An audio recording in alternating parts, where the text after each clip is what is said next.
नमस्कार, welcome to hashtag study education. इस video में हम जनरल स्टडी के अंतर्गत आधुनिक भारत के इतिहास का रिवीजन कंटिन्यू करेंगे, जो कि विभिन्न परीक्षाओं के प्रीवियस ईयर क्वेश्चंस की सीरीज है, जो आने वाले सभी कॉम्पिटिटिव एग्जामिनेशंस में आखिरी दिनों में रिवीजन करने के लिए महत्वपूर्ण साबित होगी। फ्रेंड्स, इस वीडियो में हम मिनिमम समय में मैक्सिमम क्वेश्चंस कवर करने की कोशिश करेंगे। चलिए रिवीजन शुरू करते हैं। आज का टॉपिक है सामाजिक एवं धार्मिक सुधार आंदोलन। चलिए इसे कंटिन्यू करते हैं। 19वीं शताब्दी के धर्म एवं समाज सुधार आंदोलनों ने जनसंख्या के जिस वर्ग को मुख्यतः अट्रैक्ट किया तो वह वर्ग था बुद्धिजीवी, नगरीय उच्च जातियां और उदार रजवाड़े। आगे है कथन और कारण से संबंधित एक प्रश्न है। तो कथन है 19वीं सदी के सामाजिक धार्मिक आंदोलनों के कारण भारत का मॉडर्नाइजेशन हुआ, और इसका कारण दिया है सामाजिक धार्मिक आंदोलनों के मूल में बुद्धिवाद और साइंटिफिक एटीट्यूड यानी साइंटिफिक जो दृष्टिकोण है और ऐसे अन्य विचार थे जो आधुनिकता के आधार को मानते थे। तो यहाँ पर कथन और कारण दोनों पूरी तरह से सही हैं। आगे देखते हैं, कुलीन जमींदार, नवीन धनवान व्यापारी और शिक्षित हिंदू मध्यम वर्ग तथा शिक्षित मुसलमान में से वह वर्ग जिसे सर्वप्रथम वेस्टर्न कल्चर ने अट्रैक्ट किया, तो इनमें से वेस्टर्न कल्चर ने अट्रैक्ट किया था शिक्षित हिंदू मध्यम वर्ग को। आगे है भारतीय जागृति का जनक, भारतीय जागरण का पिता। ये दोनों टाइटल राजा राम मोहन राय को दिए जाते हैं। आगे देखते हैं, भारतीय राष्ट्रवाद का पैगंबर माना जाता है राजा राम मोहन राय, और आधुनिक पुरुष भी राजा राम मोहन राय को कहा जाता है। राजा राम मोहन राय द्वारा स्थापित संस्था का नाम था आत्मीय सभा, और ब्रह्म समाज की स्थापना राजा राम मोहन राय ने 1828 में की थी। राजा राम मोहन राय को राजा की उपाधि दी गई थी अकबर द्वितीय के द्वारा। और यहाँ पर पूछा गया है राजा राम मोहन राय की समाधि कहाँ पर है, तो यह है ब्रिस्टल इंग्लैंड में। आगे देखते हैं, Calcutta Unitarian committee, tabernacle of the डिस्पेंसन और इंडियन रिफॉर्म एसोसिएशन में से केशव चंद्र सेन का संबंध किससे है। तो केशव चंद्र सेन का जो संबंध है यह टेबरनेकल ऑफ द डिस्पेंसन तथा इंडियन रिफॉर्म एसोसिएशन की स्थापना से संबंध केशव चंद्र सेन का है। आगे देखते हैं, भारतीय ब्रह्म समाज के संस्थापक कौन थे, तो ये थे केशव चंद्र सेन। आगे है, ब्रह्म समाज का जो सिद्धांत ये किस पर आधारित था, तो यह एकेश्वरवाद पर आधारित था। आगे है, बाल विवाह, सती प्रथा, पाश्चात्य शिक्षा, मूर्ति पूजा में से वह जिसका विरोध राजा राम मोहन राय ने किया, तो इन्होंने पाश्चात्य शिक्षा का विरोध नहीं किया था। यहाँ पर पूछा गया है किसका विरोध नहीं किया, तो इनमें से जो वेस्टर्न एजुकेशन है इसका इन्होंने सपोर्ट किया था, इन्होंने विरोध नहीं किया था। आगे देखते हैं, ब्रह्म समाज के बारे में कथन है, इसने मूर्ति पूजा का विरोध किया, धार्मिक ग्रंथों की व्याख्या के लिए पुरोहित वर्ग को अस्वीकार किया।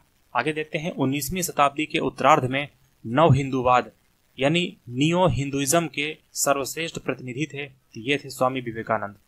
अगला प्रश्न है, विवेकानंद ने शिकागो में आयोजित parliament of the world religions में भाग लिया था, तो यह ईयर था 1893।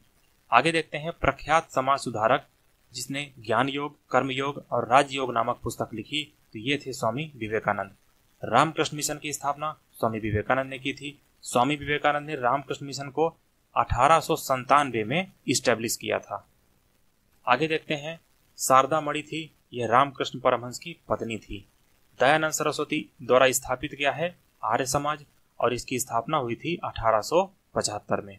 वेदों के पुनरुत्थान का श्रेय जाता है स्वामी दयानंद सरस्वती को, और इन्होंने कहा था बैक टू वेदास यानी वेदों की ओर लौटो। भारत का मार्टिन लूथर कहा जाता है स्वामी दयानंद सरस्वती को। सत्यार्थ प्रकाश किसकी रचना है, तो यह स्वामी दयानंद सरस्वती द्वारा रचित की गई थी। आगे है, सत्यार्थ प्रकाश, यह पुस्तक है आर्य समाज की। शुद्धि आंदोलन का समर्थन किया गया था आर्य समाज के द्वारा।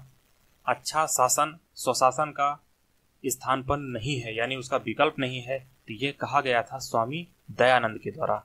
आगे देखते हैं, वह व्यक्ति जिसने सर्वप्रथम स्वराज शब्द का प्रयोग किया और हिंदी को राष्ट्रभाषा माना, तो ये थे स्वामी दयानंद सरस्वती।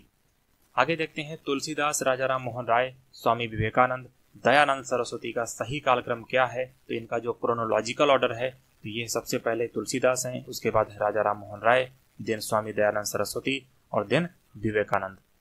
आगे है, महाराष्ट्र में प्रार्थना समाज की स्थापना तो यह आत्माराम पांडुरंग के द्वारा की गई थी। महाराष्ट्र में प्रार्थना समाज का प्रमुख संचालक था, तो प्रमुख संचालक थे एमजी रनाडे। आगे देखते हैं, देव समाज के संस्थापक थे शिवनारायण अग्निहोत्री। 1873 में सत्यशोधक समाज की स्थापना की थी, तो सत्यशोधक समाज की स्थापना ज्योतिबा फुले द्वारा की गई थी। गुलामगिरी के लेखक कौन है? तो ये हैं ज्योतिबा फुले। पिछड़े वर्गों का उत्थान का मुख्य कारण था सत्यशोधक समाज का। आगे है, जो पिछड़े वर्गों के उत्थान का जो कार्यक्रम मेन प्रोग्राम था, तो यह सत्यशोधक समाज का मेन उद्देश्य था। आगे देखते हैं, सत्यशोधक समाज ने संगठित किया तो महाराष्ट्र में एक जाति विरोधी आंदोलन को। अगला प्रश्न है, वह बंगाली नेता जिसने सामाजिक धार्मिक सुधार का विरोध किया और रूढ़वादिता का समर्थन किया, तो ये थे राधाकांत देव। आगे है, राधा स्वामी सत्संग के संस्थापक कौन थे? तो ये थे शिवदयाल साहब। आगे देखते हैं, महाराष्ट्र का वह सुधारक जिसे लोक हितवादी टाइटल दिया गया है, तो यह किनको कहा जाता है? तो यह है गोपाल हरि देशमुख। आगे देखते हैं, महाराष्ट्र में विधवा पुनर्विवाह हेतु अभियान का नेतृत्व किया था, तो यह विष्णु परशुराम पंडित के द्वारा किया गया था। आगे देखते हैं, 19वीं सदी के महानतम पारसी समाज सुधारक कौन थे? तो यह थे बहराम जी एम मालावारी। आगे है, the age of consent act पारित हुआ था 1891 में। यहाँ पर एक स्टेटमेंट दिया है, उसका प्रबल संबल था सामाजिक और धार्मिक सुधार। उसने सामाजिक बुराइयों के निराकरण के लिए विधान निर्माण का सहारा लिया, बाल विवाह पर्दा प्रथा के उन्मूलन के लिए अविराम परिश्रम किया, सामाजिक समस्याओं पर राष्ट्रीय स्तर पर विचार विमर्श को प्रोत्साहित करने हेतु भारतीय राष्ट्रीय सामाजिक सम्मेलन का उद्घाटन किया, जिसके अन्वेषण बहुत वर्षों तक भारतीय राष्ट्रीय कांग्रेस के साथ साथ होते रहे। तो ये किसके बारे में कहा गया है? यह कहा गया है महादेव गोविंद रानाडे के बारे में। आगे देखते हैं, भारतीय स्वतंत्रता आंदोलन के समय राष्ट्रीय सामाजिक सम्मेलन यानी नेशनल सोशल कॉन्फ्रेंस का गठन किया गया था। तो यह इसका पूछा गया है कारण था, तो इसका कारण था भारतीय राष्ट्रीय कांग्रेस अपने कार्यक्रम में सामाजिक सुधारों को नहीं रखना चाहती थी, इसलिए प्रस्तुत उद्देश्य के लिए उसने अलग से संगठन बनाने का सुझाव दिया था। आगे देखते हैं, केशव चंद्र सेन के नेतृत्व ने ब्रह्म समाज में, यहाँ पर एक सही कथन दिया है, केशव चंद्र सेन के नेतृत्व में ब्रह्म समाज ने नारी शिक्षा के लिए आंदोलन चलाया था। विनोबा भावे ने शरणार्थियों में काम करने के लिए सर्वोदय समाज की स्थापना की थी। आगे है, 1856 में कानून पारित हुए, तो इसके अंतर्गत कानून है धार्मिक असुविधा कानून और हिंदू विधवा रीमैरिज यानी पुनर्विवाह एक्ट। आगे है, पश्चिमी भारत में डीबी कर्वे का नाम जिस संदर्भ में आता है, तो डीबी कर्वे स्त्री शिक्षा और विधवा पुनर्विवाह के कार्यक्रमों से जुड़े थे। आगे है, वह व्यक्ति जिसने विधवा पुनर्विवाह के लिए संघर्ष किया, उसे कानूनी रूप से वैध बनाने में सफलता हासिल की, तो यह थे ईश्वर चंद विद्यासागर। आगे यहाँ पर कुछ कथन सही दिए हैं। 1829 में विलियम बेंटिंग ने सती प्रथा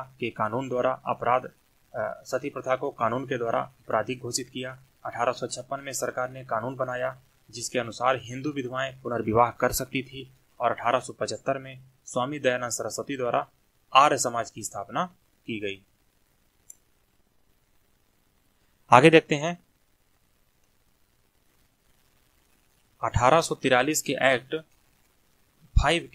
5 ने गैर कानूनी बना दिया, तो इसने गुलामी यानी सेल्वरी जो कि दास्तां कहा जाता है, इसको गैर कानूनी बनाया गया था। 1872 में नेटिव मैरिज एक्ट को पारित करने में महत्वपूर्ण भूमिका निभाई थी, तो यह भूमिका केशव चंद्र सेन द्वारा निभाई गई थी।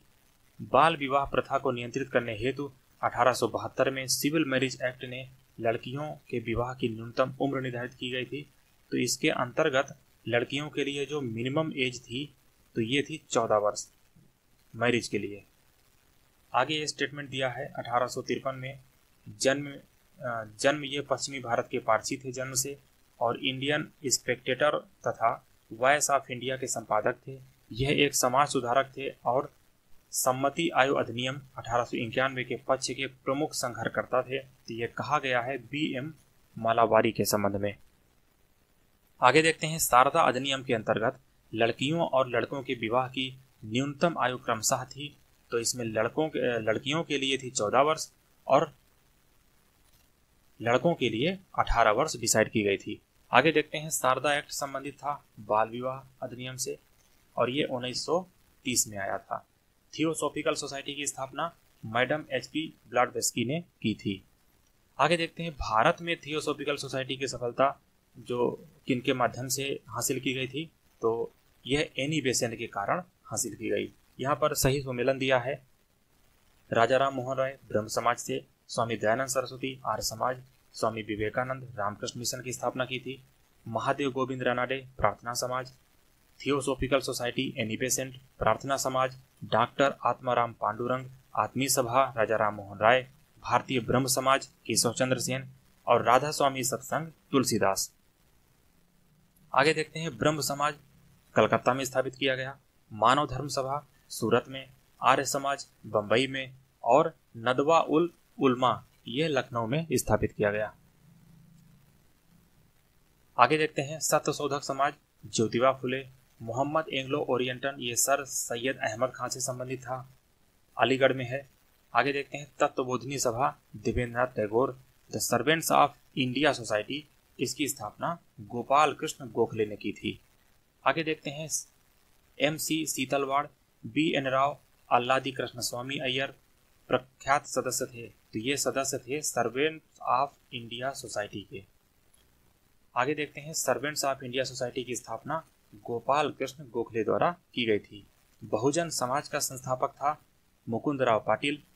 आगे देखते हैं, नाडारों द्वारा मंदिरों में प्रवेश के अधिकार की मांग की प्रस्तुति के कारण 1899 में भयंकर दंगे हुए थे। तो ये हुए थे तिरुनेलवेली में। यदि भगवान अस्पृश्यता को सहन करते हैं तो मैं उन्हें कभी भगवान नहीं मानूंगा, तो यह कथन था बाल गंगाधर तिलक का। यहाँ पर सूची 1 सूची 2 से सुमेलित है। राजा राम मोहन राय ने यह कहा कि हिंदू धर्म का शुद्धतम रूप उपनिषदों में निहित है और केशव चंद्र सेन का विचार था कि ब्रह्मवाद को विश्व और धर्म बनाना चाहिए। दयानंद सरस्वती, हिंदू धर्म की पहचान वेदों में संस्थापित धर्म से है और रामकृष्ण परमहंस का विचार था। इन्होंने इस बात पर जोर दिया कि ईश्वर तक पहुंचने के कई मार्ग हो सकते हैं। आगे देखते हैं, समाज सुधारक जो संस्कृत भाषा में प्रवीणता के लिए जाने जाते हैं, तो यह है दयानंद सरस्वती, ईश्वरचंद विद्यासागर और राजा राम मोहन राय। यहाँ पर कुछ स्टेटमेंट दिया है। ब्रह्म समाज एकेश्वरवाद का समर्थन करता था, आर्य समाज ने शिक्षा के विकास में योगदान दिया और रामकृष्ण मिशन की स्थापना स्वामी विवेकानंद ने की। आगे देखते हैं, भारत में नारी आंदोलन प्रारंभ हुआ, तो यह ज्योतिबा फुले की इंस्पायरेशन से प्रारंभ किया गया था।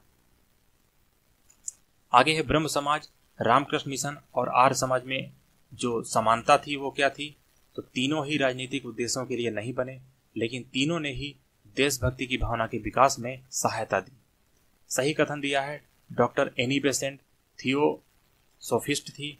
थियोसॉफिकल सोसाइटी का अंतर्राष्ट्रीय मुख्यालय मद्रास में है और